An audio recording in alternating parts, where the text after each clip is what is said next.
Allez les amis turfistes, bienvenue sur la chaîne Nico Quintet Prono. Un grand plaisir de vous retrouver pour ce Quintet Plus du lundi 8 janvier à Vincennes. La forme est toujours là, encore une fois ce dimanche. L'un des rares de la toile et des pronostiqueurs hippiques professionnels de la presse hippique à vous avoir donné le tiercé, seulement malheureusement dans le désordre également. On a le 11 Iceland Falls qui vient à 90 contre 1 rentrer à la deuxième place. Je ne le voyais pas si haut quand même, hein. Il suffit qu'il se mette troisième et on avait un tiercé dans l'ordre à plus de 600 €. Bon, après j'avais mis de côté le 1 qui a eu vraiment la course parfaite pour venir casser nos tickets dans le dos du vainqueur Fast Time. C'est dommage parce que sinon on avait encore un beau quintet qui s'ouvrait à nous. Tant pis, ce n'est que partie remise, mais on continue, on surfe sur une belle vague. C'est vraiment là où il faut être en ce moment. Vous apprenez, j'espère, dans toutes mes vidéos à faire ce papier, à comprendre les courses, comprendre les chevaux, voir les aptitudes, quels sont les critères qu'il faut aller rechercher au niveau de la ferrure, de la vitesse, de la tenue, de l'aptitude au parcours, à l'hippodrome, le tandem, les records. Voilà, c'est un amalgame entre tout ça, mais c'est le fruit d'une expérience de longue date. Donc espérons que ça continue. En tout cas, je vous remercie de votre fidélité. Vous avez été très très nombreux à suivre mes vidéos tout au long du week-end. On doit faire beaucoup mieux encore. Donc on partage, on fait de la pub, on s'abonne surtout et on met des pouces bleus. Davantage, on donne reconnaissance à cette chaîne. Que vous dire d'autre ? Ce lundi, on se dirige à Vincennes, on redescend un petit peu de catégorie, des juments uniquement, attention, que des femelles. Donc ça veut dire tout de suite, pas de femelles, pas de mâles et hongres, pas d'étrangers, course visée par de nombreux entraîneurs. Donc ça veut dire que c'est beaucoup dans les conditions de course que ça va se faire l'arrivée, hein. Il y a beaucoup de juments qui se tiennent de près. On pourrait refaire la course 10 fois, on n'aurait jamais la même arrivée. Bon, ça serait valable pour de nombreuses courses, on va dire. Mais là, c'est encore plus ça, avec en plus un rendement de distance de 25 mètres à partir de 151 000 € et un plafond de gain à 261 000 € sur un parcours de très très longue haleine, 2850 mètres grande piste. Attention quand même, je vais l'écarter très vite, mais il pourrait y avoir un scénario où ce numéro 1, Annika du Lupin avec le Bourgeois, prennent tête et corde et impriment un rythme effréné et qu'il y ait 3-4 chevaux du premier échelon qui fassent l'arrivée. C'est pas impossible. Ça peut arriver, il faut l'avoir un peu et peut-être faire un contre-jeu, comme on dit, avec des chevaux peut-être du premier échelon. Mais c'est pas le scénario que j'ai privilégié. Pour moi, le scénario que je privilégie, parce que déjà ce Annika du Lupin, il a que 89 000 € par rapport à des chevaux qui en ont 130, 140 au premier échelon et 250 derrière. Donc il y a quand même un monde d'écart, même si c'est un cheval qui est une jument qui a été très fautive, très difficile. Bon, elle vient de nous claquer une belle troisième place, mais en 14-3 seulement. Il n'y a pas beaucoup de marge au niveau des chronos non plus. Donc voilà, moi j'ai privilégié un scénario où au 25 mètres, on a des juments qui vont pouvoir venir prendre la tête assez tôt dans la course. Et d'autres juments qui vont avoir du mal peut-être à venir se placer, qui vont attendre la dernière ligne droite pour faire leur effort. Bon, bref, voilà un petit peu le scénario, mais je m'oriente davantage sur un jeu à majorité deuxième échelon et plutôt favori demain. Plutôt favori, j'avais tendance à dire. Alors, ça donne quoi ? On élimine le 7 et le 4 demain. Pas là. Les fantômes, c'est 95% de réussite chez moi. Quand je le mets en fantôme, ils sont très rarement dans le quintet et encore moins dans le tiercé, quasiment jamais. Mon jeu combiné, je vais partir. Alors attention, on y va, on dévoile. Ça sera le 10, Harmoniste. La jument de l'écurie des Charmes avec entraîneur driver Franck Nivard. Elle est tributaire des parcours, elle a besoin d'un parcours plutôt caché. La dernière fois, elle est venue un peu tôt et du coup, elle a légèrement plafonné dans la ligne droite dans la course de référence du 28 décembre où elle finit 3e.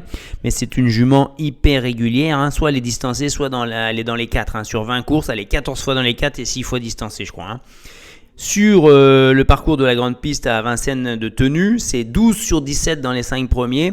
Si elle est déférée des 4, ce qui sera le cas avec un record de 12-7. Quand c'est son entraîneur qui se met au sulky, Franck Nivard, c'est 75% de réussite. Bon, donc elle doit en gagner une. On va voir si c'est celle-là. Ensuite, on y va avec le 13, Grindelwald. Alors là, j'ai changé un peu mon fusil d'épaule. J'ai retourné un petit peu ma veste avec cette jument que j'avais pas repérée aussi apte sur les parcours de vitesse. Et quand elle l'a gagné quasiment tête et corde, je me suis fait surprendre. Et le coup d'après, je me suis dit, mais quand même, je vais la remettre dans mon pronostic, mais c'était un 2700. Et là, elle a fait encore une très très bonne course, parce que c'est pas forcément sa tasse de thé, les parcours de tenue, et en plus au 25 mètres. Il va falloir qu'elle se fasse ramener, certes.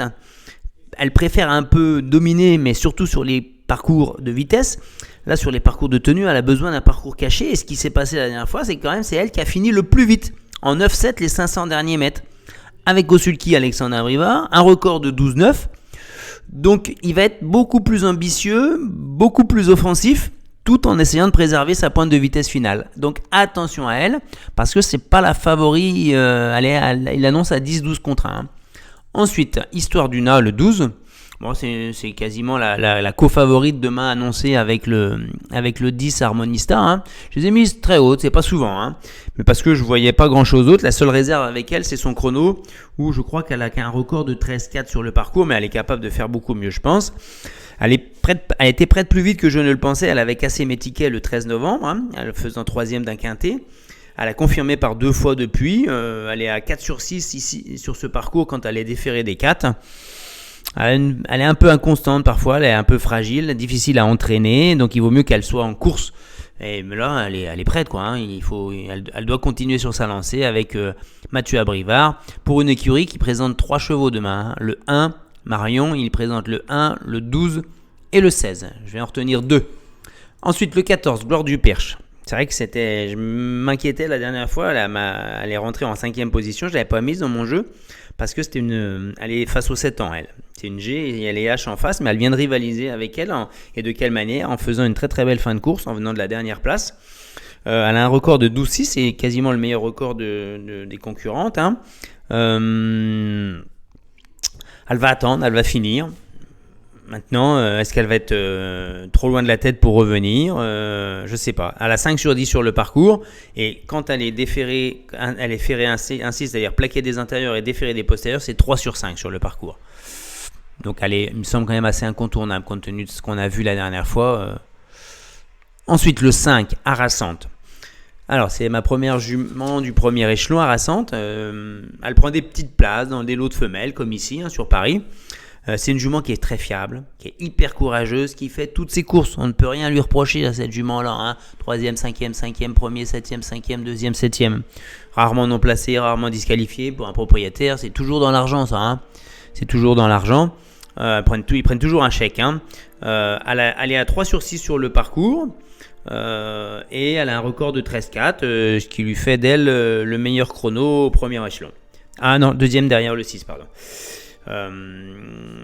Donc j'ai tenu à lui faire une place assez haute.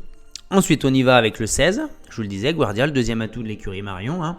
Guardia, elle vient terriblement décevoir pour sa deuxième course de rentrée. Après une excellente rentrée, c'est vrai, où elle avait fini deuxième d'un quintet. Et là, elle a été inexistante, finissant 12e, n'étant jamais capable de revenir de l'arrière. Elle a déçu, elle était à cette contrainte, très jouée. Hein. Donc il y a le doute. Qu'est-ce qui s'est passé ? Il n'y a rien qui transpire au niveau des bruits d'écurie. Elle a un chrono de 13, donc pas forcément de la marge, c'est une 7 ans. Donc je la mets un peu plus basse. Voilà. Ensuite, le 9, Urella. Urella, moi ça m'inquiète quand même. Hein. Je la mets parce que c'est Bazir, parce qu'elle descend légèrement de catégorie. Elle vient de courir à 295 000 euros fermés. Là, c'est 265 au deuxième échelon, mais elle rend 25 mètres. Et il n'y a pas Léi cette fois-ci. La dernière fois, elle a couru quand même contre Hino du Lupin. Hein, où c'est Raffin qui l'a amené. Il est venu en troisième épaisseur dans la montée, je crois. Hein. Voilà, c'est ça, 3e épaisseur, nez au vent dans la montée. Et il recourt 4 jours après. Hein. Donc un peu, j'ai l'impression que JMB, il donne tout avec elle avant de malheureusement nous dire dans quelques semaines peut-être, bon bah ça y est, elle avance plus, on la met au hara, quoi, j'en sais rien. Peut-être que j'extrapole, mais elle vient de courir il y a 4 jours, une course difficile, et là il nous dit qu'elle va être capable d'enchaîner. Je veux bien. Donc je mets plutôt pour une place. Plutôt pour une place, elle a du mal à finir ses courses en ce moment, je trouve. Hein. Et enfin, je finis, c'est pas le 12, c'est le 6, pardon. Ici, c'est le 6. Vous m'entendez, j'espère, je suis désolé. C'est le 6 Aïda du Bellay ici qu'il faut mettre. Hein, je le répète une dernière fois, c'est le 6 qui vient en dernière position de mon pronostic, Aïda du Bellay. La drift d'Eric Raffin. 9 sur 13 grandes pistes et 5 sur 7 sur ce parcours, record de 13-3. J'ai tout dit.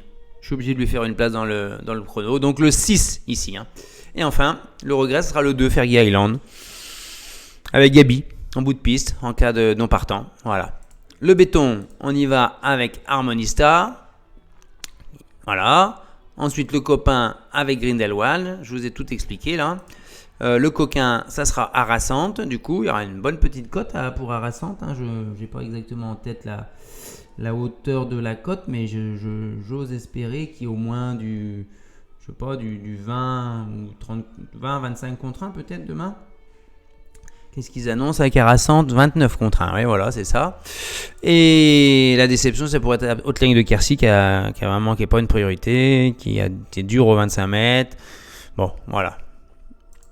Et on enchaîne, hein. Mardi, c'est de nouveau à Vincennes, donc une vidéo demain, fin de journée. Allez les amis, on enchaîne, on avance. Bon jeu à tous.